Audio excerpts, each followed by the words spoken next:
Assalamualaikum warahmatullahi wabarakatuh, sahabat-sahabat Dialektik TV dimanapun Anda berada. Jumpa lagi dengan kami di acara Ceruk Berpikir. Ada saya, ada Astrid Haura. Ada Kak Adriansyah dan ada saya yang kali ini akan memandu teman-teman untuk memahami lebih jauh tentang topik yang berkaitan dengan kita semua. Bahkan kita sangat membutuhkan yang kita akan bahas menjadi apa topik diskusi kita bahas ini apa? Setiap hari. Kita akan membahas tentang pangan. Oh, ini pangan. Nah, berhubung topiknya adalah pangan, makanya kita menghadirkan makanan-makanan ringan ini ya. Ini sebagai sponsor. Makanan ringan ini ya mudah-mudahan. bisa dianggap sebagai contoh ya makanan gitu, tapi juga bisa jadi fitnah ini.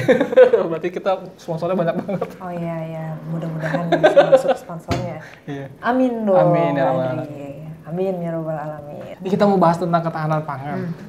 Tentang ketahanan pangan. Sekarang kan kita lihat kita terlalu banyak impor beras. Iya. Padahal sawah kita luas gitu kan. Bahkan kita ini negara yang bisa dikatakan tanahnya itu apa aja ditanam jadi gitu ya. Nanam kebencian aja tumbuh di sini. Tapi sebelumnya saya mau tanya dulu ke Kak Adri. Sudah makan belum ya tadi? Udah tadi kan ditraktir sama Astrid. Tadi makan jam berapa? Tadi udah kita makan ditraktir. Jam berapa kita makan tadi? Jam 4 lah. Enggak pemirsa, jadi yang traktir memang Kak Adri. Beliau ini rendah hati sekali. Makanya pakai apa Kak Adri? Tadi kita makan Padang. Masakan Padang. Lauknya adalah? Iya banyak tadi kan. Astrid ngambil banyak banget tadi. Enggak lah. Kak Adri lauknya tadi khusus apa? Ikan ya. Ikan. Nah, justru itu. Udah stick ya. Stick. Kamera apa ikut-ikutan. Terus. Gimana? Maksudnya apa tuh? Maksudnya apa? Ya enggak, ini nanti akan berkelindan dengan apa yang akan kita diskusikan. Ikan sebagai produk ketahanan pangan Indonesia. Dia memperhatikan sekali ya, sampai lauk saya diperhatikan. Di masa pemerintahannya Presiden Jokowi ya. Gitu. Jadi sebagai pengejauhan tahan dari poros maritim dunia. Dan program-program kebijakan dari menteri-menterinya Pak Jokowi ya sebelumnya.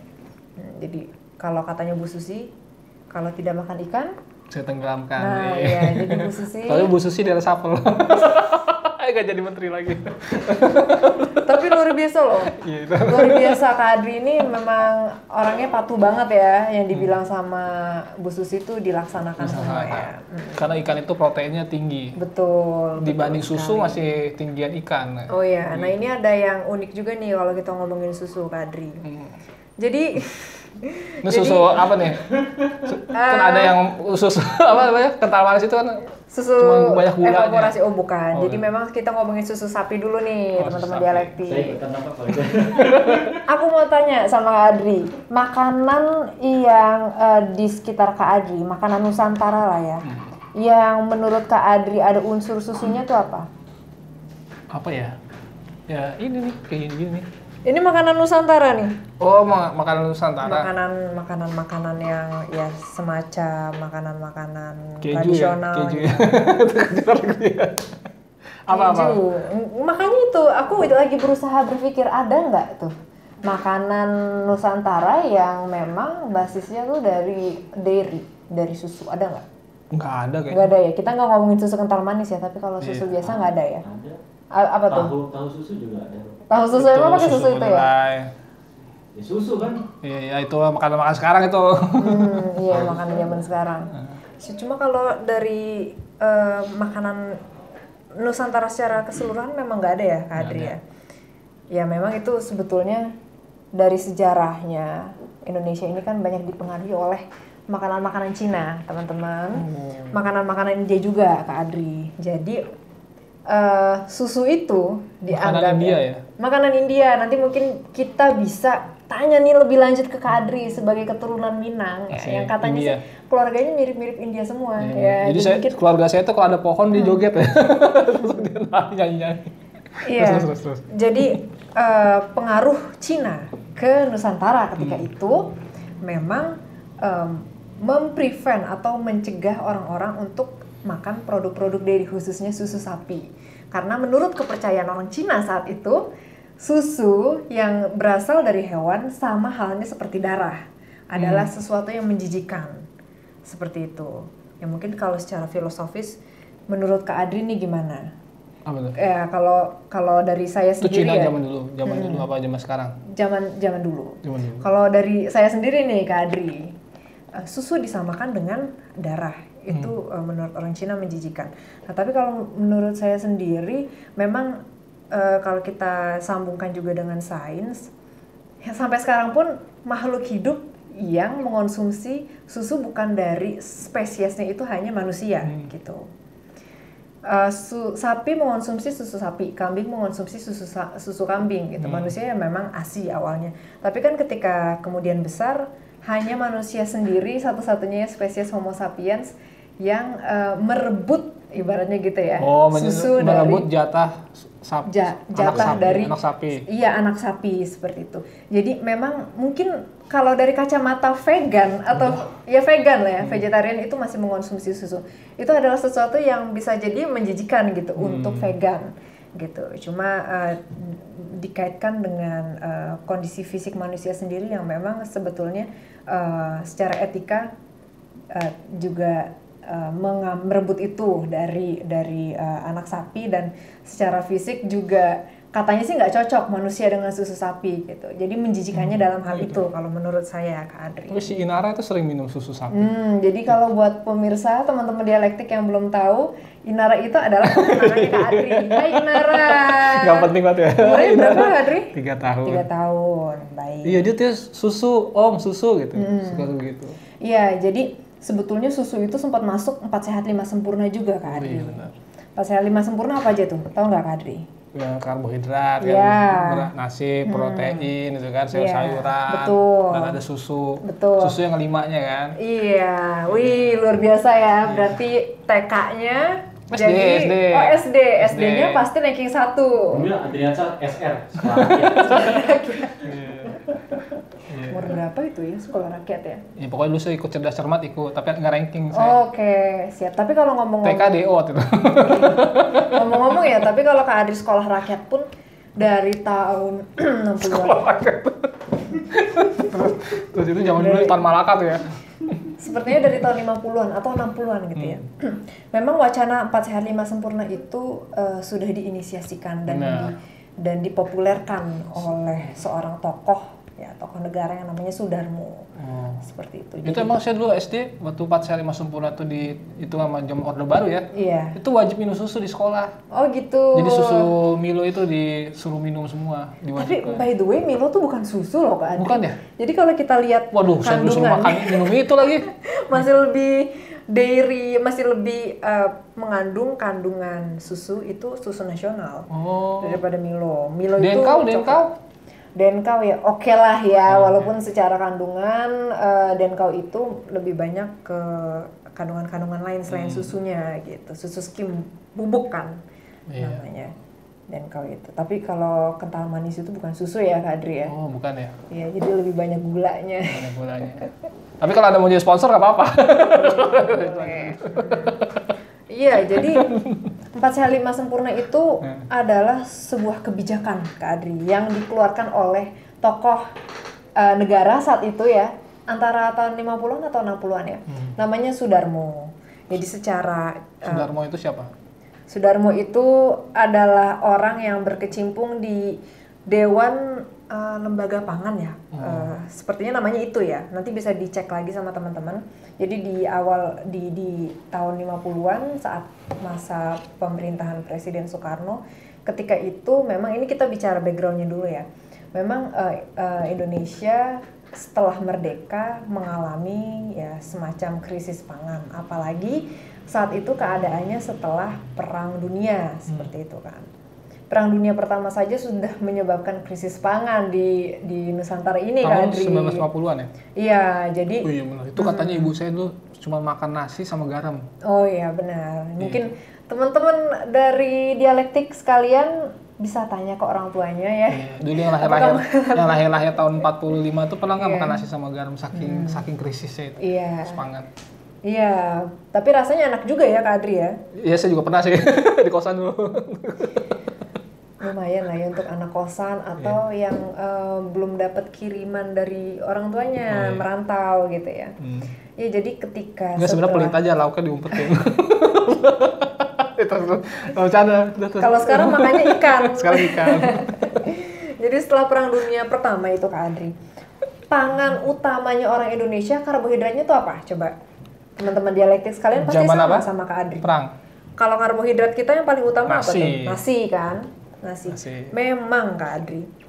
Dari catatan sejarah, ribuan tahun sebelum Masehi di Nusantara itu masyarakat Indonesia sudah makan nasi dan itu berlanjut sampai sekarang. Dan ketika Perang Dunia Pertama krisis pangan terjadi, orang-orang Indonesia waktu itu masih Hindia Belanda itu pusing karena mau makan stok beras Tidak ada. nggak ada. Apalagi kita itu sudah mulai impor beras bahkan pada abad ke-19 gitu. Jadi 1800-an sudah mulai impor beras dari Thailand, Vietnam dan Burma. Tahun berapa? 1800-an sekian, jadi abad ke-19 akhir ya, paruh kedua abad ke-19. Nah, tentunya dampak dari Perang Dunia itu kan luar biasa Kak Adri, menyebar ke seluruh Asia Tenggara. Negara-negara importir beras kita juga kena dampaknya. Kita sebagai bangsa yang terkena imbas secara pangan dan secara ekonomi juga pada akhirnya awalnya tuh bingung Kak Adri. Kalau nggak ada beras, lantas kita makan apa nih? Cuma memang luar biasa ya. Nusantara ini tanahnya subur dan apa aja yang ditanam itu tuh bisa enak ya. Betul. Jadi selain beras, karbohidrat alternatif yang dikonsumsi oleh masyarakat Hindia Belanda saat itu ada ubi dan singkong. Oh iya. Sebagai pangan saat Perang Dunia Pertama dan Betul. itu Ini singkong. ya, dan ini singkong. Jadi ini adalah produk olahan dari singkong yang ya mungkin teman-teman bisa makan tapi jangan kebanyakan karena sudah banyak mecinnya. Betul. Kalau yang punya Mas Paridin kemarin nggak ada mecinnya. Ya, jadi dukung produk-produk UMKM lokal. Paridin. Jangan lupa endorse. Iya. Jadi begitu Kak Adri. Perang Dunia Kedua juga ya kita masih agak kesusahan ya masalah pangan. Isu sekitar di dunia pangan itu adalah impor juga ya, impor karbohidrat, impor beras umumnya. Kemudian memang banyak wacana untuk memasifkan konsumsi dari ubi dan singkong ini. Cuma ada suatu isu juga di situ. Karena suatu penelitian menyebutkan bahwa konsumsi dari ubi dan singkong menimbulkan dampak yang negatif terhadap pertumbuhan dari anak-anak di Nusantara saat itu. Iya. Gitu. Bahkan katanya ada racunnya ya? Iya, ada racunnya. Kalau nggak dicuci dengan baik.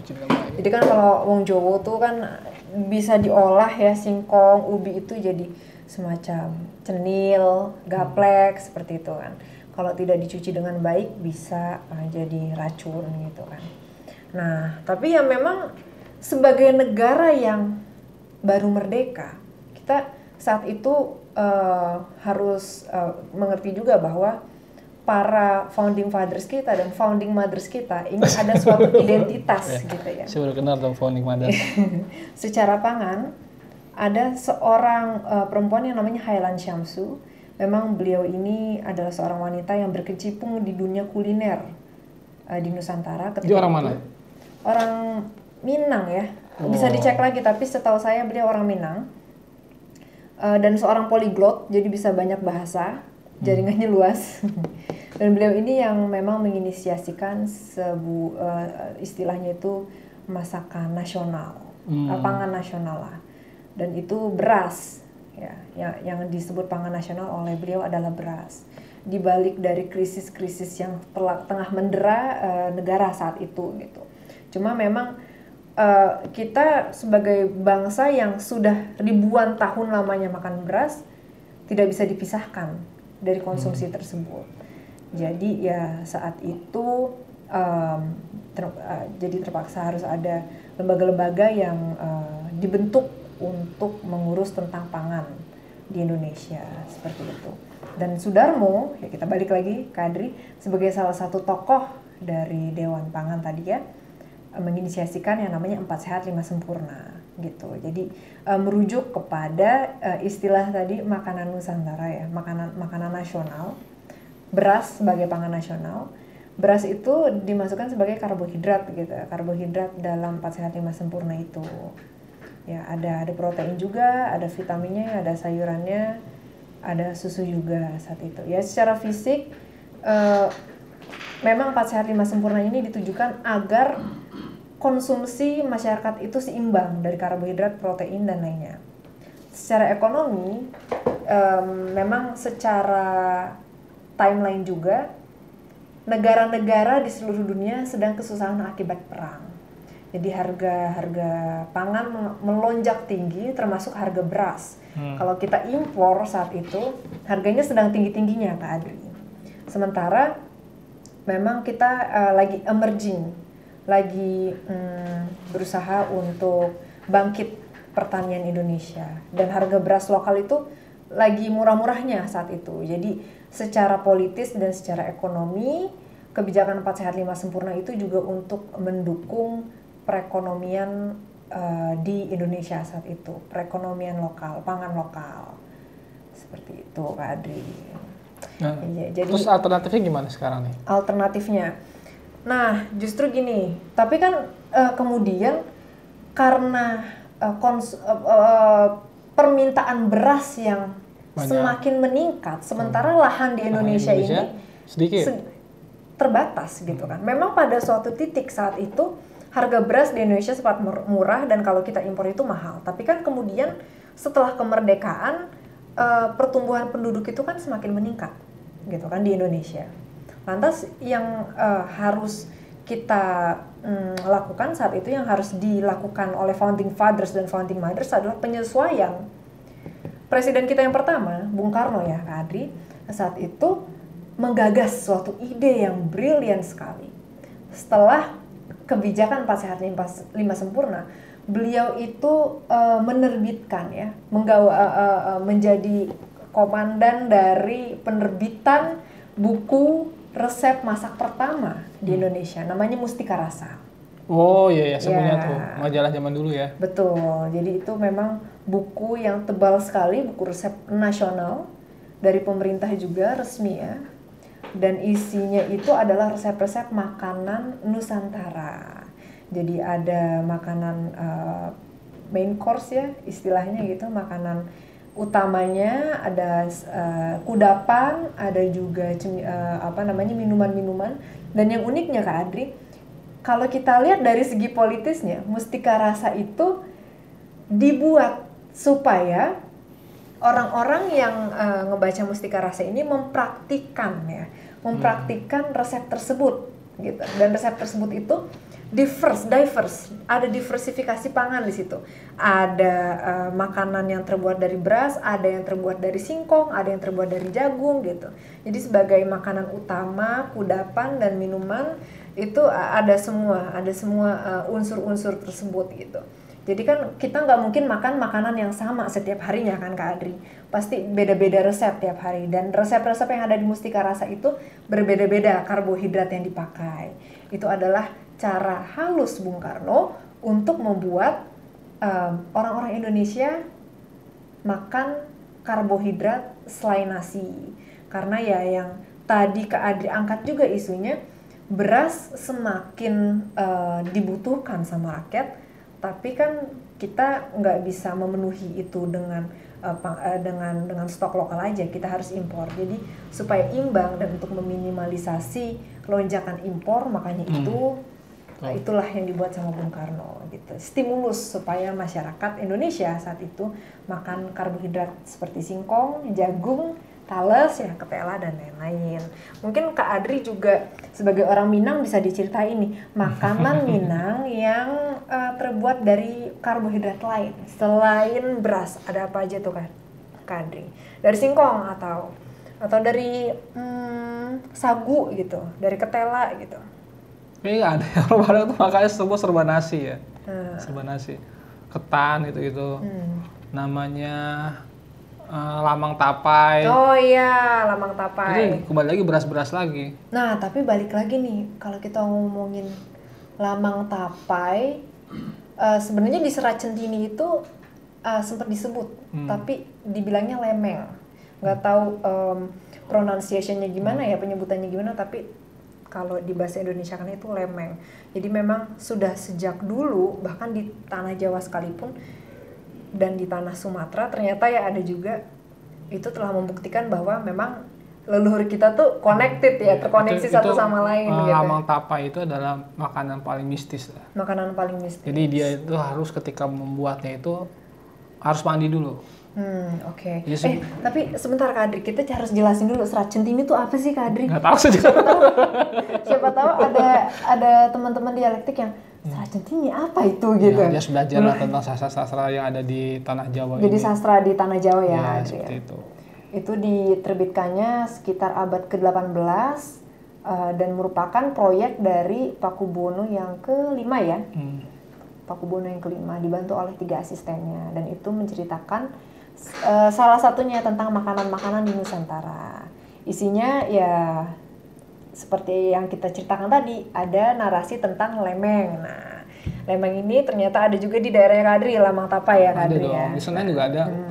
Jadi kalau katanya Kak Adri, mistis tuh Lamang Tapai. Iya, dia harus mandi. Harus mandi dulu. Wah. Jadi coba, saya dulu pernah bilang lah, ada orang Padang juga lah ya. Iya. Mau bikinin saya tuh. Terus saya bilang, terus mandi dulu. Kamu ini ngajarin saya. Ternyata benar, ketika dia bikin, Iya. besok pagi sudah basi. Oke. Tapi kalau yang bikin itu sudah mandi dulu, sudah harus sore, lalu bikin, itu bisa bertahan manis. Wah. Nah, itu biasanya orang-orang Padang yang paham lah. Iya. Jadi kalau orang-orang yang Padangnya setengah-setengah dengan budayanya, itu biasanya membuatnya itu ya itu dalam keadaan bau ketek lah. Itu akan rasanya seperti ketek ya. Iya, tapi ada baca-bacaannya nggak tuh? Nggak ada bacaan. Nggak ada. Yang penting dia mandi dulu, harus mandi bersih. Iya. Kalau bagus itu wudhu dulu ya, sholat dulu baru dia buat. Itu akan jadi manis. Nggak sih nggak itu. Apa pengaruhnya? Tapi emang biasanya basi atau rasanya di asem. Iya. Tapi ngomong-ngomong tentang beras ya di Kepulauan Sumatera, kalau katanya Kak Adri, ya kayaknya kebanyakan beras ya di makanan ini itu sebetulnya ya betul juga. Tapi kalau misalkan kita telisik nih ke sejarah ya teman-teman dialektik, di daerah Aceh namanya Lamuri ya sepertinya, dan di daerah Barus ya di Tapanuli Selatan ya, Barus itu di Sumatera Utara, sempat ditemukan penganan kue yang terbuat dari sagu. Nah, jadi itu sudah terjadinya ratusan bahkan ribuan tahun yang lalu. Sagu. Seperti itu. Nah, lucunya ya, sekarang kita nggak bisa nemuin itu lagi Kak Adri. Makanya bener kalau Kak Adri bilang kayaknya nggak ada yang kayak sagu kayak gitu-gitu. Mungkin ada sih, cuma nggak hafal mungkin ya. Iya, cuma memang mayoritas dari beras ya. Beras, ketan. Lucunya memang koneksi antara leluhur kita itu tadi Kak Adri, melalui yang namanya perdagangan dan yang lain-lain, itu menyebabkan penganan sagu tadi itu justru sekarang ditemukan, dan itu persis sekali ya di Ambon, dikonsumsi oleh rakyat Ambon gitu. Dan beras itu juga ada nilai-nilai spiritual ya. Jadi gimana tuh? Ada namanya kan Dewi Sri, Iya. Dewi Sri, Sri Pohaci namanya. Kalau di tanah Sunda itu ya, Iya. ada legenda itulah seorang Iya. dewi yang memberikan kemakmuran. Katanya tangannya jadi apa, tangan kirinya jadi apa itu. Iya. Itu ada seperti itu. Bahkan katanya hama-hama itu juga adalah bagian dari tubuh dia juga. Iya. Sampai semuanya itu menjadi satu kesatuan. Dan kalau Dewi Pohaci itu sudah merestui seseorang itu, jadi hamanya itu nggak akan makanin itu. Oke. Nah, itu nilai-nilai. Jadi memang ada legenda Sri Pohaci itu ada di Hindu dan Islam ya. Itu juga sama-sama menghargai itu. Jadi wajar lah ketika bertani itu menjadi sesuatu yang sakral. Baik. Bahkan kalau sebelum ini panen itu ada upacara-upacara tertentu di beberapa daerah kan. Iya. Iya. Ada panen raya itu kan ada Panen raya. selebrasinya ya. Ada doa-doanya, ada upacara-upacaranya. Iya. Iya memang banyak sekali yang bisa kita gali ya dari mitos-mitos di Nusantara ini terkait Kita udah bahas belafat kira ini. terkait dengan nasi gitu. Di Jawa pun bahkan di Sunda mungkin juga ya. Nama nasi itu tuh banyak sekali. Kalau kita tahu di Inggris cuma rice, mau itu beras, mau itu nasi yang sudah jadi. Tapi kalau di Nusantara beda antara yang namanya beras, terus nasi, terus apa ya? Terus sebelum ada itu meniran, ada Iya. ketan, ada lontong, Nah, ada apa namanya tuh? Ya itulah Iya. banyak hal. Lemper. Ada lemper, beda-beda. Iya. Tapi kalau di Amerika mungkin tetap rice ya. Iya, di Amerika, di Inggris dan sekitarnya ya. Karena nasi itu bisa dibuat dari banyak hal itu. Iya, dan itu adalah sebuah harta yang luar biasa bagi orang Nusantara ya. Abad-abad ke-15 kita bisa bilang karena di Hikayat Banjar ya. Ada seorang raja yang mengatakan bahwa jangan tanam lada hitam karena lada hitam itu panas. Ya, jadi daerah ini tidak boleh seperti Palembang dan Jambi yang menanam lada hitam, tapi tidak menanam padi yang justru menimbulkan apa ya, ya kurang lebih gini ya, padi itu dianggap sebagai elemen yang membuat kita hidup begitu. Kalau misalkan kita tidak punya itu, terpaksa kita akan menjual kekayaan kita seperti itu. Dan itu juga ditemukan juga di bukan kronik ya, atau semacam bukti referensi dari Aceh, dari kerajaan Aceh ya, sepertinya seperti itu. Saya sempat baca sih gitu. Jadi intinya adalah dari zaman kerajaan pun beras ini adalah sesuatu yang sakral kan, dan adalah sebuah harta gitu. Jadi memang nggak heran kalau Di Pajajaran juga, kerajaan Pajajaran. Iya, jadi nggak heran kalau kita itu dari zamannya Bung Karno sampai sekarang memang sangat peduli, sangat menaruh perhatian khusus terhadap beras. Di zaman Pak Harto, Ada? saya belum terlalu dewasa untuk mengerti itu. Oh gitu. Mungkin bisa tanya Saya juga waktu itu masih kecil sih waktu itu. ke Kak Adri mungkin. Tapi Kak Adri sempat ngalamin nggak tuh yang namanya Harto. swasembada beras? Iya, dia memang dulu kan disebut dengan macan Asia itu. Karena kita swasembada beras, swasembada pangan itu. Emang ya luar biasa lah Pak Harto itu ketika ini ya, dalam artian ketahanan pangan, ketahanan, bahkan waktu itu sampai kita krisis pangan tuh, nyaris krisis ya, ternyata tiba-tiba ada gudang dibuka sama Pak Harto, ternyata penuh, melimpah lah seperti itu. Iya. Tapi kita harus mengerti dulu pengertiannya apa sih gitu kan, swasembada pangan itu. Karena beda tokoh beda pengertian nih. Kalau menurut Orde Baru ya, atau Kesannya saya kadar Orde Baruan. saat zamannya Orde Baru gitu. Mungkin swasembada pangan itu dapat diartikan sebagai stabilisasi harga beras. Iya betul. Gitu. Iya mas, saat itu mas semua serba murah. Iya. Saya merasakan dulu bensin cuma Rp1.000 itu kan. Cuma ada juga yang kemudian pada era modern ini mengartikan swasembada pangan sebagai kemampuan suatu negara untuk tidak impor ya, justru untuk tidak impor. Betul. Justru kita banyak kemananya. yang bagus itu ketika kita banyak membantu daerah-daerah yang konflik misalnya. Iya. Beras kita dilarikan ke sana. Iya. Tapi justru ya Kak Adri, kalau dilihat-lihat sekarang juga ya gimana ya, orang lebih suka beras impor ya. Iya. Kayak beras Jepang. Nah, itu lebih diminati harus ada sepertinya pembahasan ya. tersendiri tentang Harus impor ada dan yang- mafia impor ya. Iya. Memang ya tidak bisa disalahkan juga yang namanya selera ya. Iya. Cuma beras Indonesia juga nggak kalah enak. Kak Adi tuh paling suka beras yang jenis apa? Rojo Lele kah? Atau Setra BMW Ramos? sih. Saya tuh lebih sering BMW. Oh sama di rumah juga? Petruk. Beras petruk. Sama ya? Sama BMW juga di rumah. Oh iya. Sempat ganti ke Rojo Lele tapi ternyata Orang saya beras saya ya. BMW. Asli kan saya asli dengan. Ada di Indonesia itu beras cair. Ada beras cair. Iya. Namanya beras kencur. Apaan sih katanya ada yang beras cair, atau namanya beras kencur. Jadi emang berasnya BMW? Iya sama. Jadi sebenarnya kenapa bukan sama sebenarnya? Emang saya dikasih beras apa asli? Enggak saya tapi dari Kak Adri justru. Ini nih main klaim-klaim nih. Kalian tukang sembako ya? Terus gimana? Iya. Nah, bagaimana tuh tentang swasembada pangan itu dari rezim ke rezim gitu? Ya, dari rezim ke rezim, dari Bung Karno juga pernah ada sih inisiasi swasembada pangan itu, Kak Adri. Cuma memang kalau indikatornya swasembada pangan adalah tidak impor beras, itu tidak terjadi di zamannya Bung Karno.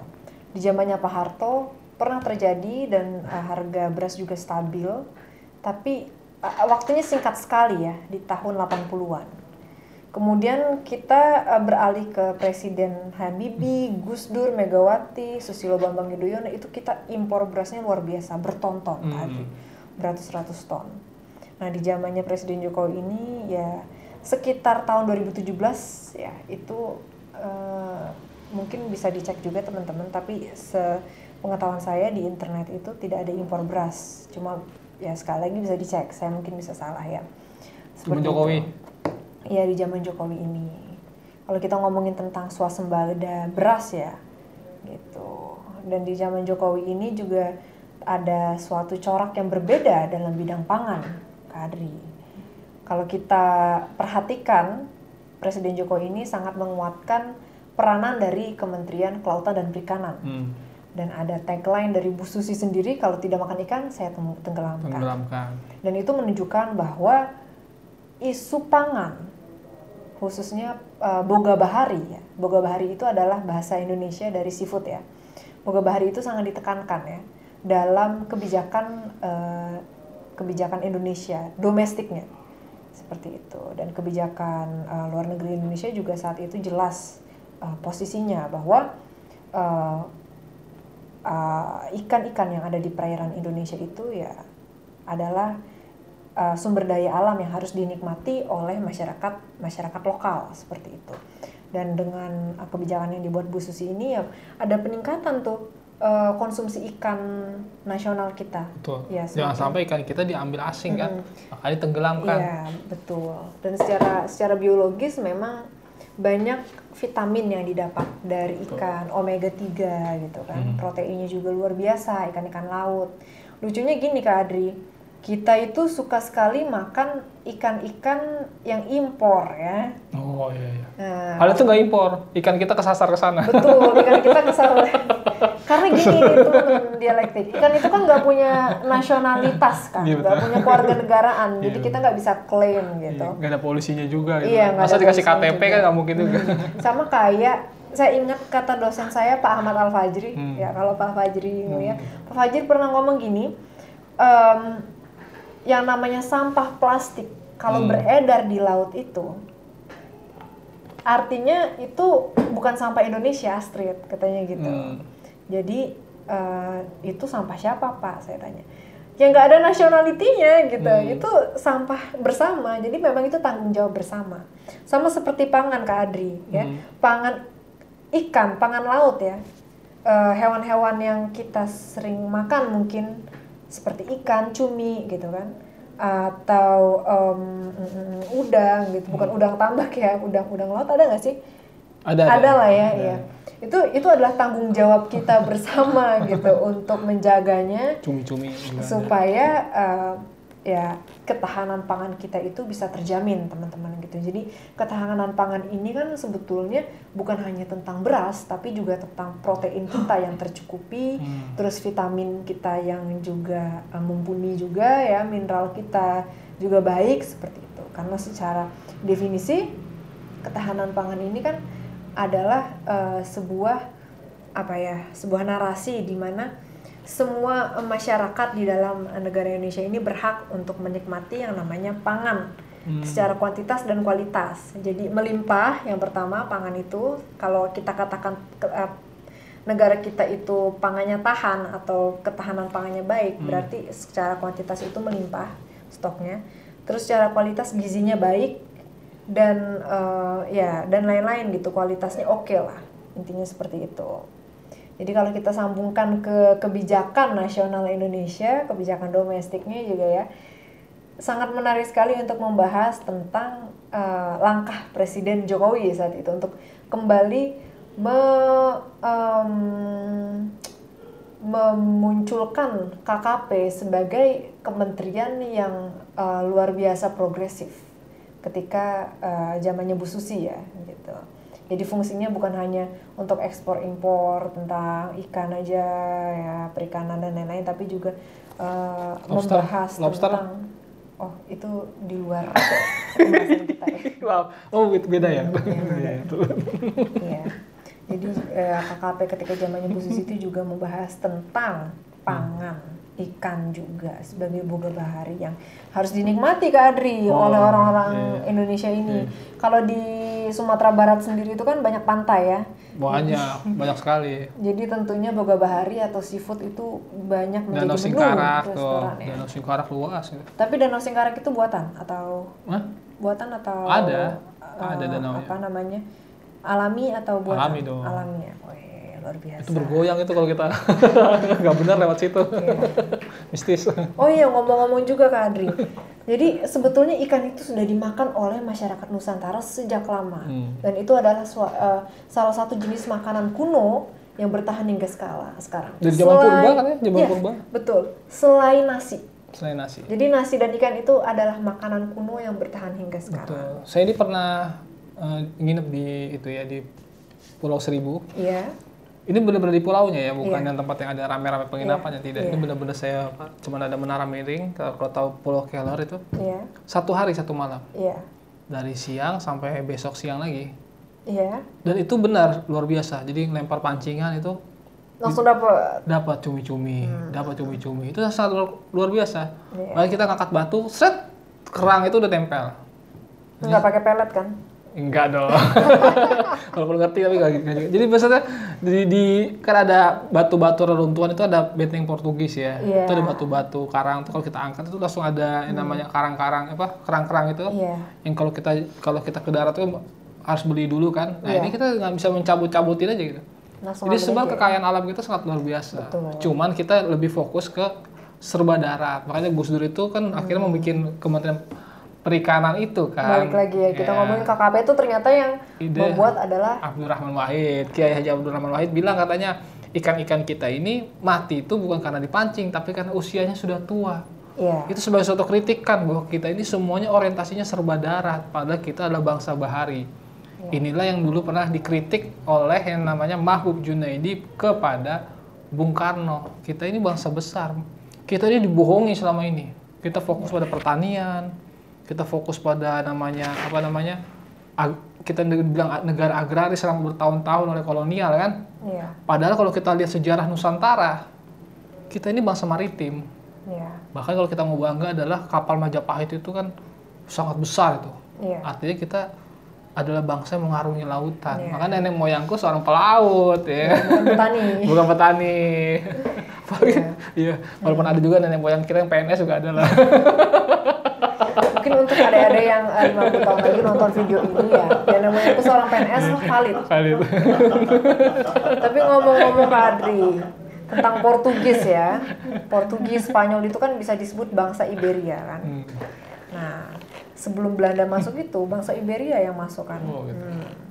Bangsa Iberia ini yang kemudian memperkenalkan yang namanya ternak.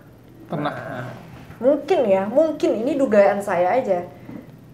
Dari abad ke-16 itu, jadi ada exchange ternak dari bangsa Iberia lah, mulai kita mengonsumsi hewan-hewan ternak darat seperti itu. Karena ya di Prasasti Taji yang kalau kita lihat tanggalnya itu ya sekitar 901 Masehi.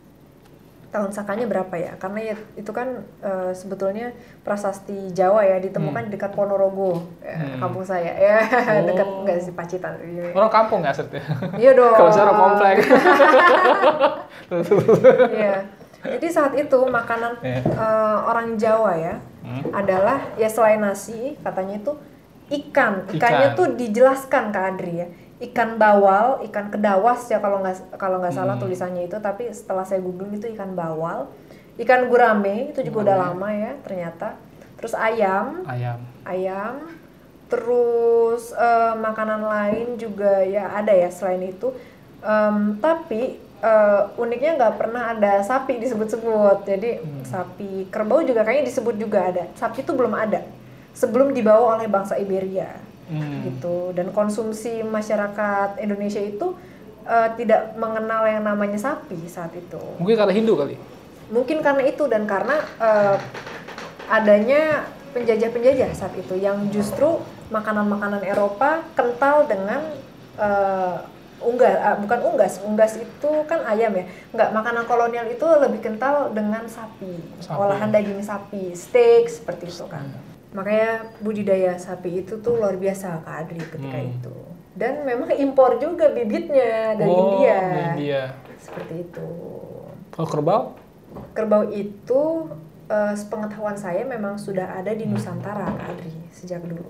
Orang-orang Nusantara justru lebih suka makan daging kerbau. Dan sebagai orang Minang perlu diketahui juga nih Kak Adri, rendang itu dulu katanya sih dari daging kerbau. Iya, betul. Iya. Katanya Minangkabau itu bener gak sih adu kerbau antara kerbau Jawa sama kerbau Minang itu bener gak sih? Kerbau Minang sama kerbau bulenya Solo gitu ya. Enggak, maksudnya kerbau Jawa katanya gede, kerbau Minang kecil. Tapi kerbau Minang ini dikasih yang anak kecil yang kerbau kecil itu terus haus, tanduknya dikasih pisau. Akhirnya begitu dia ketemu kerbau Jawa, dia nyusu, ketusuk dan mati kerbau Jawanya. Makanya disebut Minangkabau. Saya harus ke Minang dulu nih kayaknya. Mesti disponsorin dulu nih. Itu cerita banyak yang nggak percaya, tapi emang itu cerita yang menyebar. Gitu. Oke. Ya. Nanti kita tunggu ya. Dari Sejarah Kak Minang. Adri, ya sejarah Minang, atau kalau beliau ini mau membawa kita ke ranah Minang ya, untuk langsung nge-vlog di sana. Iya, ya. Betul. Mudah-mudahan. Ini kayaknya Asri itu kurang jalan-jalan, kita terus jalan-jalan. terus. Iya, jadi kayak Kerbau. gitu Kak Adri. Justru yang unik gini ya, makanan-makanan yang berbau kolonial itu ya seperti daging sapi dan olahan-olahannya ya, itu justru dikenalkan dengan cara yang luar biasa menarik ya. Jadi kalau kita tahu dulu Gold Glory Gospel, ya kan. Jadi orang Belanda itu, orang-orang kolonial ya, datang ke negara jajahannya untuk mencari kekayaan dari gold, glory kejayaan, dan gospel adalah siar keagamaan seperti itu. Kalau agama Kristen itu kan yang kita tahu siar keagamaannya lewat sekolah, ya kan, rumah sakit kesehatan itu. Tapi yang mungkin nggak banyak orang tahu adalah lewat pangan juga Kak Adri. Oh gitu, makanan. Ya, lewat makanan. Ada, bukan orang Belanda sih, orang Jerman ya.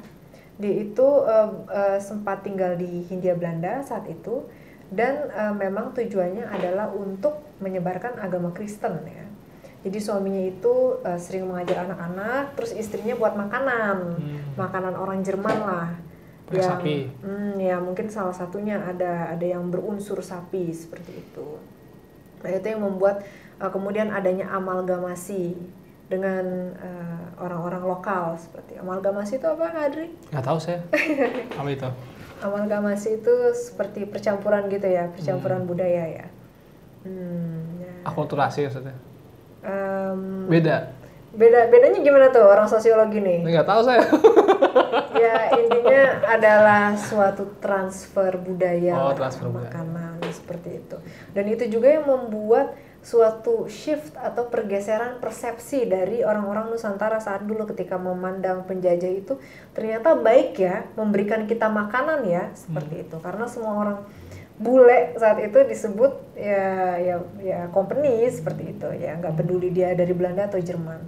Akhirnya banyak itu yang kemudian mengkonversikan kepercayaannya dari yang sebelumnya ke agama Kristen. Sebelumnya juga kan Islam masuk ke Nusantara dengan cara damai, ya kan? Di Sumatera itu sumber yang valid mengatakan bahwa katanya Marco Polo ini, makanya saya bilang sumbernya valid di abad ke berapa itu Marco Polo 13 ya. Orang Sumatera itu suka makan daging manusia. Sumatera mana? Sumatera kalau nggak salah Sumatera Timur ya. Sumatera Timur daerah mana ya? Pokoknya daerah-daerah Sumatera itu banyak makan daging manusia sampai pada akhirnya agama Muhammad masuk katanya Marco Polo. Oh, gitu. Dan disitulah orang-orang mulai beradaptasi dengan aturan-aturan dalam agama tersebut yang tidak membolehkan untuk makan makanan yang diharamkan. Oh ya, kalau makan tikus saya tahu tuh, makan tikus, makan ular. Itu ada di beberapa daerah tertentu, khususnya di timur Indonesia ya. Makanya dulu ada sholawat dulang di Sumatera Barat itu, karya Syekh Burhanuddin Ulakan itu. Syekh Burhanuddin. Iya, itu yang melarang itu makan daging ular, makan daging tikus itu. Kayaknya pernah denger. Iya. Syekh Burhanuddin. Itu ulama, itu ulama dari Sumatera Barat. Dia makamnya di Pariaman. Kalau kita turun dari pesawat, itu di bandara Sumatera Barat. Iya. Nah itu dari situ cuma berapa kilo lah ke makam. Kalau kita ngomongin tentang Pariaman itu kan tentunya yang terkenal sate Padangnya ya. Semua juga ada sate Padang. Pariaman ada sate Padang Pariaman, cuman Iya. sate Padang itu semuanya ada. Ya, nah kalau kita ngomongin tentang sate Padang itu rempahnya banyak ya Kak Adri. Oh iya, karena Rempahnya banyak. Apalagi banyak pengaruh India juga sebetulnya. India, pedagang Arab itu banyak yang rempah-rempah situ. Ya, jinten, jahe dan Nah itu kakek saya tuh kalau di Solok itu depannya tuh rempah-rempah semua kayu manis, semuanya di situ. Tanamannya selain padi ya juga ada rempah-rempahnya. Makanya di situ ada sapinya, ada rempah-rempahnya, ada sawahnya. Jadi makan sekaligus ambil sendiri gitu. tapi lucu ya. Ketahanan pangannya luar biasa di Sumatera Barat. Tapi lucu ya. Rempah-rempah itu hanya ditemukan subur di Indonesia Timur ya Kak Adri ya. Begitu ya. Iya, padahal Iya dari Ternate sana, dari sana. nah ini Kak Adri katanya kakeknya itu berdagang rempah dulu ya dari Ternate ya. Atau orang Ternate dulu kakeknya. Ada cerita begitu. Ada cerita begitu. Iya, jadi memang kalau kita Katanya dari sana, salah satu Palembang itu juga kan Iya. rempah-rempahnya dari sana. Iya. Ya memang ini yang mau saya bicarakan tadi Kak Adri. Lucunya kalau katanya kus-kus itu kan Tongkat kayu di tongkat kayu dan batu jadi tanaman. jadi tanaman. Di Pulau Jawa tuh Ikan seperti dan itu, udang teman-teman. menghampiri dirimu. Iya. Belanda itu tahu loh sebetulnya. Kak Adri. Tahu. Kalau misalkan Jawa itu ditanam apapun jadi. Betul. Cuma memang karena koloninya Belanda itu kan banyak ya. Di daerah timur, di daerah Banda itu sama Belanda sudah ditetapkan sebagai daerah rempah-rempah. Betul. Jadi tidak bisa diganggu-gugat lagi. Makanya kata Bung Karno, sesungguhnya para kolonial itu berlayar ke negeriku karena negeri mereka itu sangat kurang rezeki, sedangkan negeriku kaya dengan rezeki, katanya begitu. Rezeki dari Allah salah satunya rempah-rempah itu. Ya, Jadi mereka nggak unggul kata Bung Karno, karena mereka kekurangan rezeki makanya kesini menjajah. Nah, sebelum ditemukan yang namanya kulkas, itu kan orang mengawetkan bahan makanan dengan garam. Oh. Sebelum garam, orang-orang Belanda itu percaya bahwa dengan rempah makanan bisa awet. Oh, gitu. Padahal nggak juga sih. Tapi rendang itu awet loh. Nah, iya, jadi rendang Kalau itu kita pergi haji, itu kita bawa rendang, itu nggak akan basi. Iya, Tapi kita bawa makanan yang lain basi. iya. Jadi rendang itu juga katanya sih ada pengaruh Portugis di situ. Oh, gitu. Jadi kan rendang pedas terkait dengan balado ya. Ada suatu teknik memasak dalam bahasa Portugis itu namanya bafado. Oh, gitu. Gitu. Jadi Baru tahu saya. dalam memasak rendang itu katanya dimasaknya dengan cara bafado. Gitu. Ya cara masak rendang sekarang lah yang dibuat jadi asat kayak gitu. Mungkin ya walau alam ada hubungannya antara bafado dan balado tadi gitu. Iya. Karena gini Kak Ari, kalau bangsa Iberia dan bangsa Prancis itu ketika mereka menjajah suatu negara, mereka berusaha untuk menjadikan negara yang dijajah itu seperti mereka budayanya. Dari mulai pakaian dan pangan dan lain-lain itu sama. Kalau Belanda, mereka justru memanfaatkan sumber daya yang ada di daerah jajahannya. Ya, seperti kita tahu dengan membuat maskapai dagang gitu, VOC, untuk keuntungan mereka sendiri. Seperti itu. Jadi ya memang kalau Kak Adri ingat pelajaran SD Kulturstelsel. Oh iya. Kulturstelsel itu kan sebetulnya yang menyebabkan banyak lahan-lahan ya, lahan-lahan padi di Jawa itu jadi hangus, diganti jadi kopi dan gula. Oh iya betul. Seperti itu kan. Jadi mungkin itu ya kalau kita sambungkan lagi ke pembahasan kita di awal, alasan kenapa lahan padi di Indonesia itu kurang dan akhirnya kita impor ya. Gitu ya kopi Dari gula awal itu ya. juga dari awal Buat fokus, dinikmati orang sana ya. betul, buat dinikmatin orang sana. Oh, iya. Dari awal fokusnya udah dibuat seperti itu, kopi dan gula udah dibuka perkebunannya untuk itu. Padi dihanguskan. Seperti itu. Jadi yang tersisa-tersisa ini yang kita nikmati gitu. Betul. Bahkan katanya orang Cina itu kalau minum teh itu nggak pakai gula.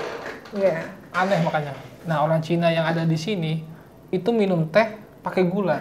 Iya. Makanya katanya orang Cina yang dari pendatang itu bilang, oh orang Cina sini sudah pada sesat katanya karena minum Iya. teh itu pakai gula katanya. Iya. Karena aslinya budaya Cina itu adalah tidak pakai gula. Iya. Gitu ya. Ya, gula itu juga salah satu komoditi ekspor yang terbesar juga dari Pulau Jawa. Oh. Gula dan beras. Makanya kalau mungkin teman-teman di daerah asalnya masing-masing pasti ada deh, nemu aja makanan atau kudapan yang dari beras atau tepung beras terus manis, ada gula-gulanya. Oh iya. Kayak lopis Iya betul. dari Minang ya. Terus atau gula aren ya? Iya, dari gula aren. Ya karena memang Pulau Jawa itu banyak sekali ekspor itu gitu. Khususnya di daerah-daerah seperti Semarang itu kan banyak pabrik gula, banyak padi juga. Terus Surabaya juga banyak, Batavia juga dulu itu banyak pertaniannya, perkebunannya, dan diekspor ke daerah seperti Kalimantan saat itu. Kalimantan, Sumatera, daerah-daerah yang memang secara vegetasi tidak lebih subur daripada Jawa. Iya. Dan memang karena konsumsi yang sudah settle ya, konsumsi beras yang sudah settle itu sulit bagi kita ya, Kak Adri, untuk kemudian berpindah ke karbohidrat lain seperti sagu gitu kan. Padahal ya sagu itu karbohidratnya bagus buat kita dan sepertinya sih kandungan gulanya tidak sebanyak beras. Jadi secara mungkin kita nggak akan diabetes juga kali ya? Iya, secara kesehatan juga itu lebih baik.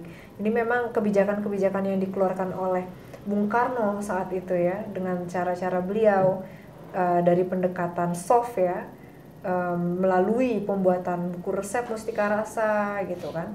Terus ada kebijakan yang dikeluarkan oleh dalam pemerintahan beliau ya, kebijakan 4 sehat 5 sempurna seperti itu dan lain-lain. Itu memang adalah suatu cara yang bagus ya sebetulnya untuk membuat diversifikasi karbohidrat di Nusantara ini. Makanya orang Papua itu kan kalau kita lihat di sepak bola itu kan yang larinya paling kenceng itu kan kayak R.A. King itu kan orang Papua kan. Iya. Kan makanya sagu ya. Iya, sagu. Sagu, ketela gitu. Sukun. Oh, sukun. Itu juga luar biasa loh. Jadi beberapa tahun lalu saya sempat baca ada peneliti dari luar negeri itu yang mengungkapkan mungkin aja sukun menjadi karbohidrat yang sangat digantungkan oleh orang-orang di tahun-tahun ke depan. Seperti bagus itu. Tuh dijadiin mie itu ya. Nah, ya. Dan itu sebetulnya sudah dikatakan juga oleh seorang peneliti dari Belanda sekitar abad ke-18 lah, abad ke-18, abad ke-19 seperti itu. Sukun itu katanya kalau di daerah timur dimasak dengan santan, dan kalau di daerah Sumatera dimasak dengan cara digoreng, kata peneliti Belanda saat itu. Dan menurutnya jika terus dilakukan cara-cara pengolahan seperti itu akan menjadi makanan yang enak gitu, karbohidrat yang bisa menjadi alternatif dari beras gitu. Seperti itu, Kak Adri. Berarti ada kemungkinan ya generasi ke depan itu sudah tidak pakai beras lagi ya jadi makanan pokok ya. Iya, jadi tapi cara memulainya gimana tuh kira-kira? Ya, jadi sebetulnya ya kalau kita ngomongin ketahanan pangan kita harus ngomongin the future of food. Jadi jangan sekedar pusing impor beras ya.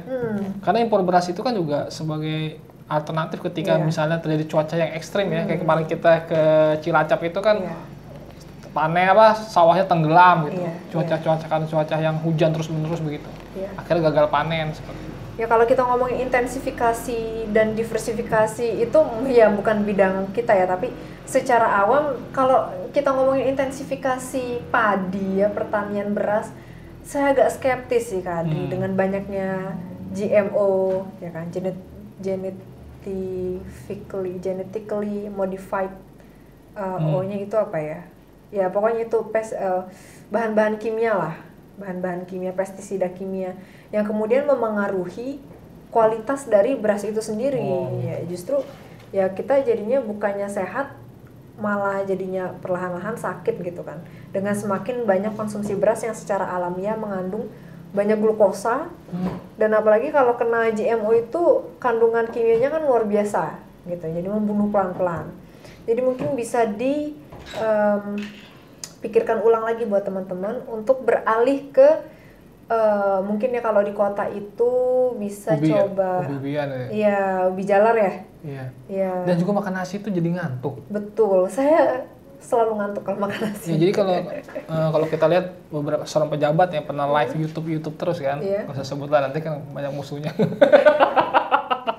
Nah, itu kan dia kalau ada rapat-rapat tuh sering makan ubi gitu kan, pisang sama kacang-kacangan gitu. Iya. Dia lebih sering ubi.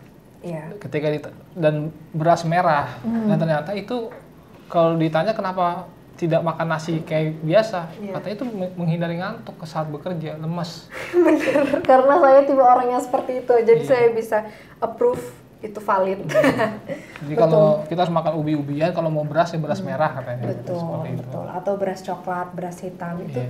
luar biasa di Indonesia ini, apapun bisa ditanam ya. Jadi beragam macam beras, varietasnya itu ada. Jadi tinggal kita sendiri nih yang ya secara bijak gitu ya bisa memilih karbohidrat yang ya kiranya baik tidak hanya untuk kita tapi juga untuk alam. Karena gini Kak Adri, alam itu sudah memberikan banyak sekali ya miracle atau mujizat kepada kita, dan tidak hanya kepada kita tapi ke leluhur kita juga. Kita bisa ada di sini sekarang karena ada leluhur kita yang bertahan hidup ya ketika masanya, juga karena adanya asupan dari makanan dari nabati dan dari hewani yang ada di alam ini gitu. Jadi alangkah baiknya bagi kita untuk selain menjaga diri kita tetap sehat gitu ya, tapi juga menjaga alam kita agar tetap aman, tahan dan sehat juga, seperti itu. Jadi ya memang ya kalau kita tahu selain impor beras, juga beras itu punya sisi negatif dari penggunaan pestisidanya. Ya udah, kita harus menjadi konsumen yang bijak, cari beras yang tidak memakai pestisida gitu kan, atau ya tanam sendiri kalau ada lahannya gitu kan, atau ya beralih ke karbohidrat alternatif yang tadi kita sempat bicarain tadi gitu. Kalau saya itu kan kampungnya memang dari Jawa yang pegunungan gitu, jadi nggak masalah untuk makan ya sejenis cenil gitu atau gatot, gaplek gitu. Nah itu makanan-makanan pengganti nasi yang luar biasa kalau kita makannya. Dulu waktu saya kecil masih sering lewat tuh. Masih sering lewat makanan gituan. Iya, di pasar modern Bintaro juga masih ada. Harganya 6.000. Masih ada. Di kompleks saya lewat tapi pakai musik dangdut itu ya. Ya memang ya harus kembali dilestarikan ya. Iya, betul. Karena kalau kita lihat ya di Afrika itu karbohidratnya pisang loh Kak Adri. Di Amerika. Di Afrika. Afrika. Iya, di Afrika karbohidratnya itu pisang. Pisang itu bagus biar mencegah stroke. Betul. Karena monyet itu nggak pernah stroke. Karena dia makan pisang. Bukan apa sih itu pisang itu? Iya, itu. Ya begitu. Itu pun nanya sama saya, Pak. Selain pisang tuh jagung juga luar biasa. Tapi jagung itu juga banyak kena pestisida kimia ya. Iya. Jadi harus hati-hati juga. Selain beras, konsumsi masyarakat Nusantara itu dulunya juga jagung banyak Adri. Tapi kita tuh nggak mengenal jagung sebelum ada yang namanya Columbian Exchange abad ke-15. Ketika penjajah datang ke daerah kita, dia itu selain membawa diri mereka juga membawa pangan-pangan dari negara lain, dari Amerika, seperti terong, jagung dan lain-lain. Inara tuh suka makan jagung rebus yang lewat-lewat itu. Nah, Jagung manis. Enggak, yang langsung itu jagung rebus yang Jagung tot, manis. yang tot kalau lewat. dan jagung itu ya luar biasanya Kak Adri. Nggak kayak beras itu kan sulit ya ditanam. Kita harus punya pertanian. Tapi jagung dimanapun bisa. Bisa. Di kompleks saya itu ada lapangan tempat main bola. Iya. Sebelahnya itu ada tanah kosong. Itu ditanamin jagung sama warga. Iya. Dan itu tumbuh cepat lah. Iya. Itu kalau udah panen kita bagi-bagi tuh. Iya, betul. Itu adalah sumber karbohidrat yang keren juga tuh, jagung. Karena bisa diolah jadi kayak gini, bisa jadi Cheetos.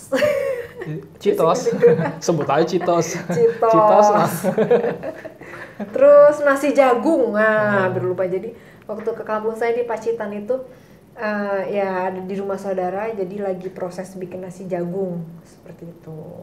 Terus ya di daerah Jawa Timur itu memang banyak ya penganan jagung, karena daerah Sumeneb dan Madura itu konsumsi jagungnya luar biasa. Bahkan mereka mengimpor jagung saat abad-abad ke-17 lah. Sekarang juga masih banyak orang Madura makan jagung, masih banyak. Iya, dan itu makan karbohidrat yang tidak sekompleks di kota membuat umur lebih panjang ya Kak Adri. Itu dulu Mas Zuhairi Misrawi pernah cerita sama saya.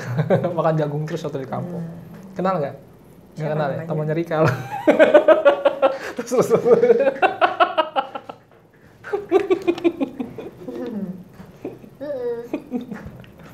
Gandum itu nggak ditemuin di Nusantara. Nah, itu masalahnya itu.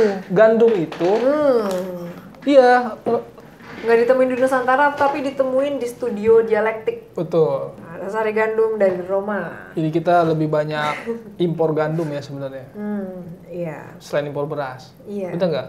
Benar. Cuma ya gini ya, gandum itu kan ada beberapa orang yang alergi dengan gandum dan semakin banyak kampanye-kampanye hidup sehat sekarang ini. No gluten, gluten free gitu. Jadi Tapi kalau makanan gandum pengen sponsori kita, ya kita suka gandum. iya. Gandum ini produk impor sebetulnya. Produk impor, betul. Iya, bisa kita ini. Dan secara tradisional memang setahu saya ya belum ada makanan yang memang dari gandum gitu ya. Sari gandum. Sari Nah gandum ini sandwich. iya. Mungkin 50 sampai 100 tahun lagi ini jadi makanan tradisional. Dan ini yang ditakutkan sebetulnya Kak Adri.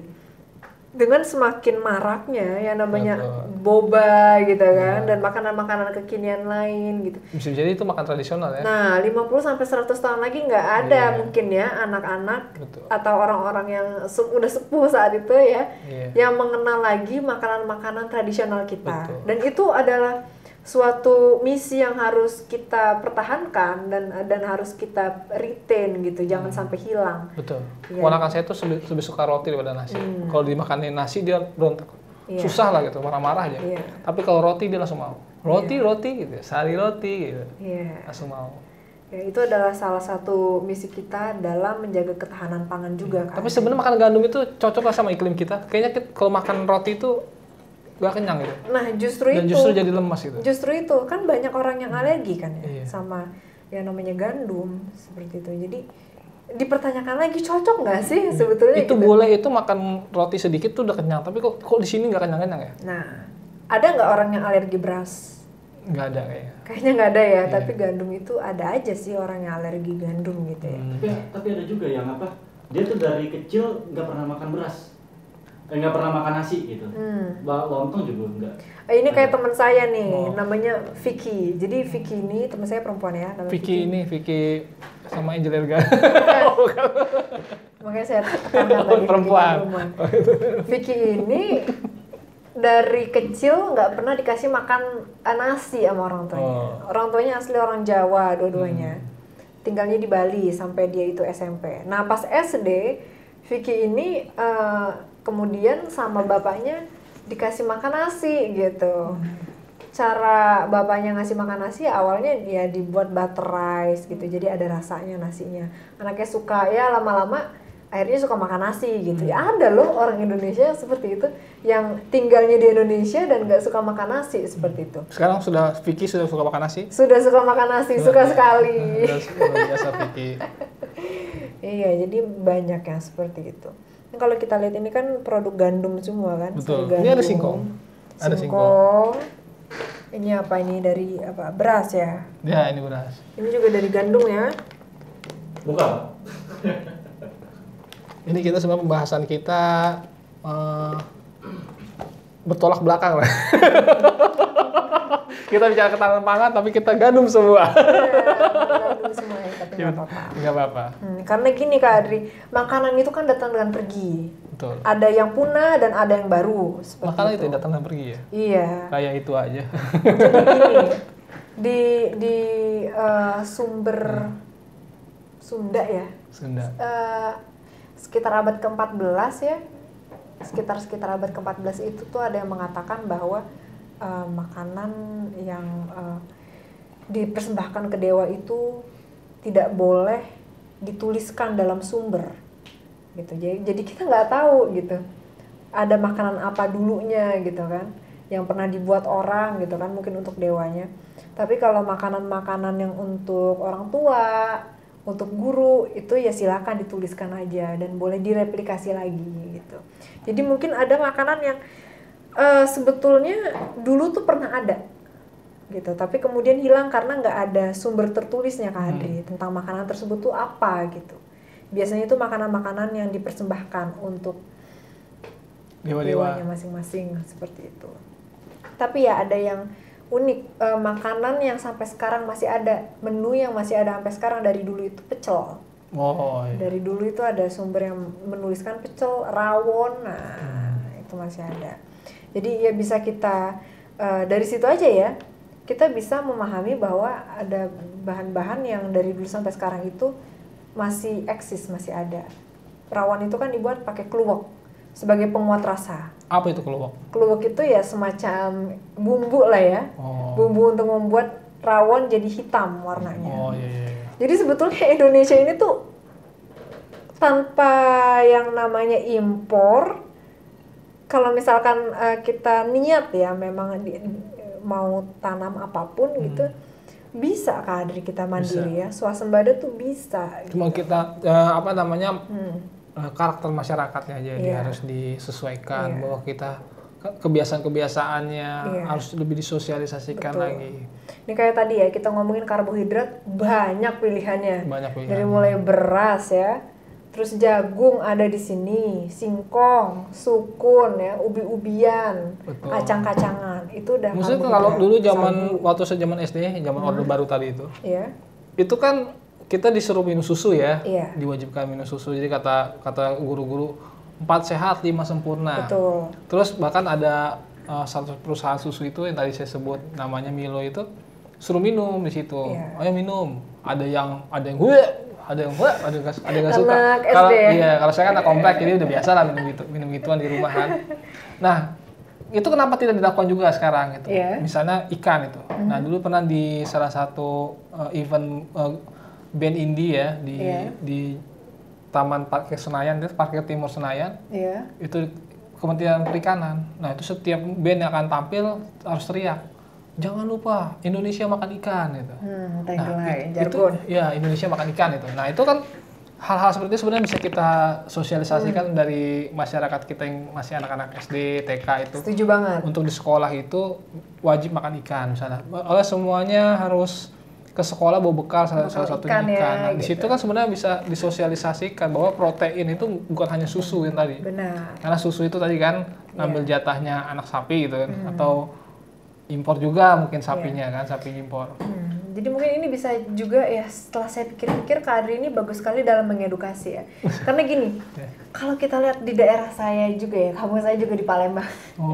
Di Palembang itu kan makanan khasnya pempek. Itu udah sagu, udah ikan, udah ada karbohidrat, udah ada protein, seperti itu kan. Tapi ya ada aja yang makan nasi pakai pempek gitu. Atau pempek yang kuat tahan napas itu ya?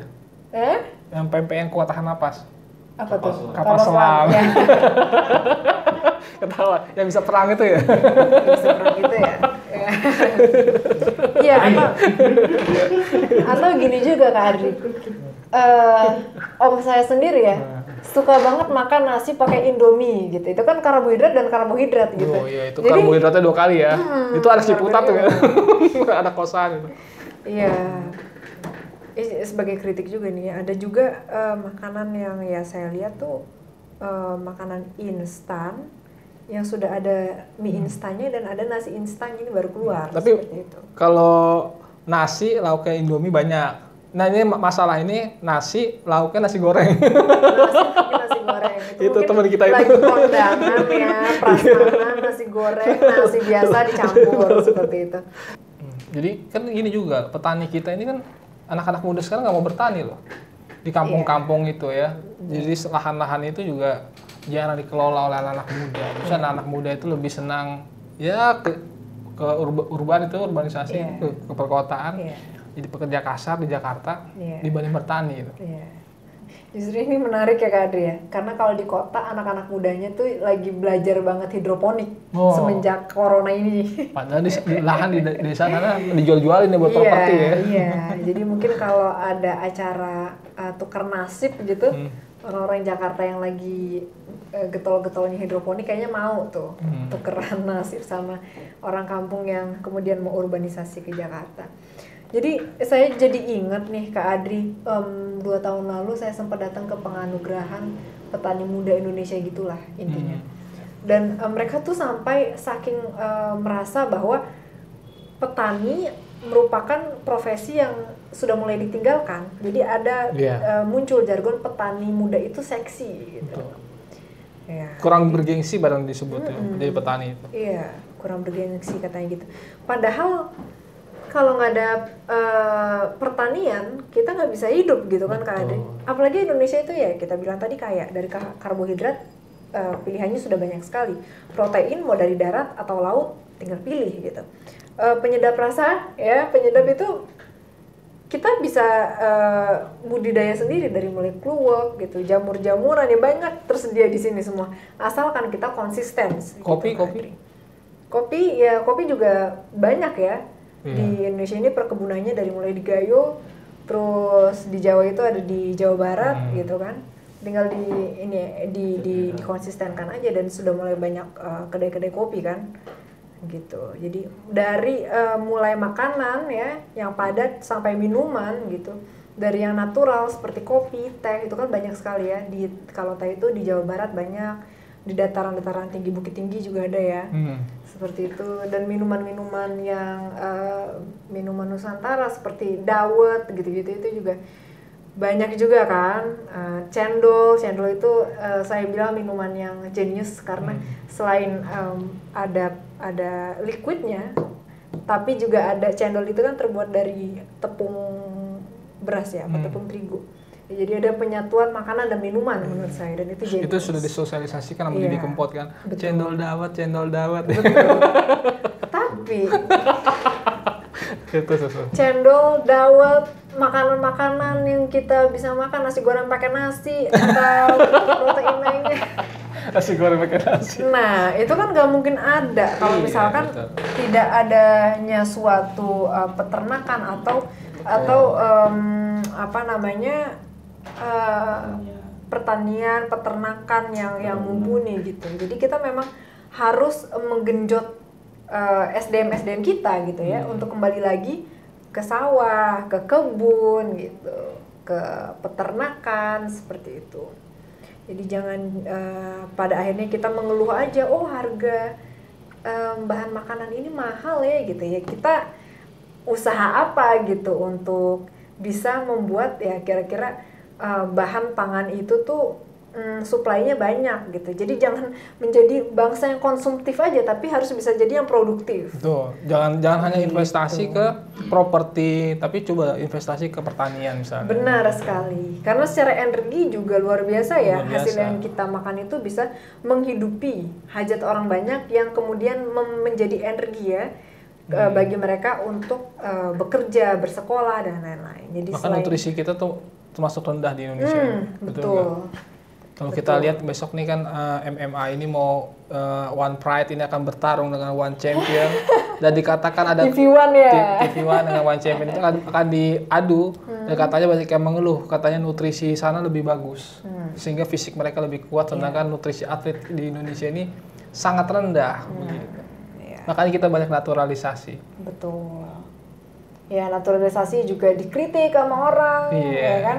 Jadi sebetulnya masalahnya tuh simple ya.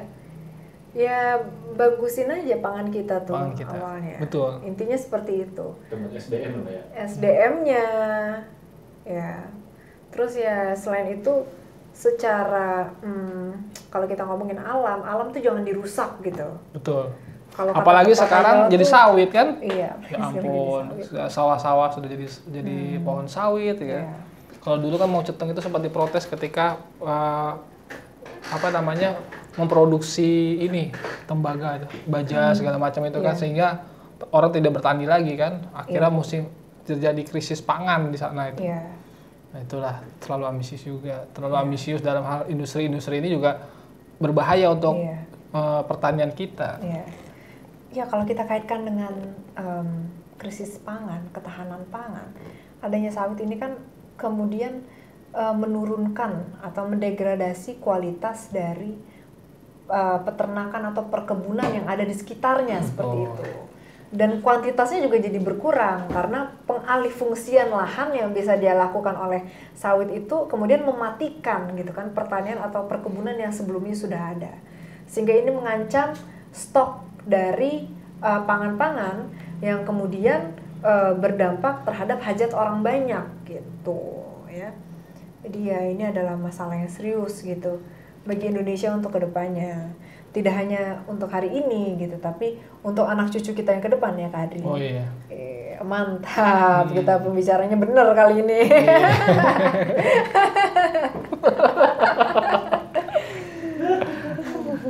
Gimana Astrid, ada penutupan? Saya lagi cari selah buat ditutup ya cari. Oke. Jadi ya apa ya penutupnya? Kesimpulannya adalah yuk jadi petani yuk ya. Jadi walaupun mungkin teman-teman ada yang tapi kan saya udah berkarir di sini. Jadi petani itu juga bisa kita kembangkan sebagai hobi gitu Pak Andri. Dari mulai tani hidroponik aja. Jadi saya ingat dosen saya Bang Robi Sugara itu. Ayo bayar Anda. Terus saya potong, saya kirim. Nah, Bang Robi Sugara. Dosen saya Bang Robi Sugara itu punya yang namanya tanaman hidroponik ya. Hidroponik. Ikan lele, bawahnya ikan lele. Nah, yang kemudian sama beliau itu dimanfaatkan, diolah dan dijual ke kedai makannya. Seperti itu. Itu mentornya ada namanya Bos Letong. Siapa lagi itu ya? Bos Letong itu seangkatan sama Mas Heri. Oh iya, sama siap. Anak-anak Ciputat juga, alumni Ciputat juga. Siap. Itu yang mengajarkan tentang hidroponik itu. Wah, luar biasa. Mungkin kita bisa belajar lah ya tentang hidroponik ya. Iya, dia bisa buka kursus nanti. Wow. Nanti kalau dialektik ingin meliput bisa. Kok nanya dialektik ya saya ya. Nanti kita kebetulan orangnya sering kesini. Jadi yang punya hidroponik ini siapa ya Kak Adri? Mas, itu tadi Bos Letong itu adalah mentornya Pak Robi Sugara. Mantap. Siap. Mungkin itu ya. Kalau saya mungkin kita harus lebih mengedukasi anak-anak dari usia dini, ya kan, untuk memakan makanan yang tadi itu disebut dengan beragam makanan ya. Iya. Jangan sekedar gandum-gandum atau makanan-makanan luar negeri lah ya. Iya. Tapi boleh sih Astrid kalau mau bawa makanan luar negeri ke sini, nggak apa-apa, makanan Jepang. Next podcast ya. Iya. Luar biasa makan ikan, jangan lupa agar ikan-ikan kita ini semuanya nelayan-nelayan kita sejahtera seperti itu. Jadi bukan hanya sekedar makan nasi, makan singkong, makan ubi segala macam tadi, agar kebutuhan karbohidrat kita lebih beragam. Jadi kita lebih tahan pangan gitu ya. Betul ya? Iya, betul sekali. Oke, terima kasih Astrid. Terima kasih Kak Adri. Ya, kita lanjut dengan podcast kita berikutnya di Ceruk Berpikir, Dialektik TV bekerjasama dengan Forum Satu Bangsa. Sekian dari kami. Wallahul muwaffiq ila aqwamit thoriq. Wassalamualaikum warahmatullahi wabarakatuh.